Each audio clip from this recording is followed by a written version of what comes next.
ഇവിടെ രണ്ട് ബേർഡ്സ് ഒരു ഫ്രൂട്ടിന് വേണ്ടി അടികൂടിക്കൊണ്ടിരിക്കുകയാണ്. അപ്പൊ പെട്ടെന്ന് ഫ്രൂട്ട് പറന്നു പോയതും അതൊരു ഫെയറി വന്ന് പിടിക്കുന്നു. എന്നിട്ട് കിളികളോട് വഴക്ക് കൂടലെന്ന് പറഞ്ഞിട്ട് ആ ഫ്രൂട്ട് ആ ഫെയറി തന്നെ കഴിക്കുകയാണ്. ഇത് കണ്ട് രണ്ട് ബേർഡ്സും ഷോക്ക് ആകുന്നു.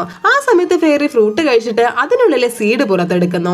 ഇത് കണ്ട് രണ്ട് കിളികളും ഫെയറിയെ ഭയങ്കരമായിട്ട് വഴക്ക് പറയാണ്. അപ്പൊ അവിടേക്ക് മറ്റൊരു ഫെയറി വന്നിട്ട് കിളികളെ ആശ്വസിപ്പിക്കുകയാണ്. ഉടനെ ഫ്രൂട്ട് കഴിച്ച ഫെയറി അവരുടെ ഫ്രണ്ടായ മറ്റു ഫെയറീസിനും അവിടേക്ക് വിളിക്കുന്നു.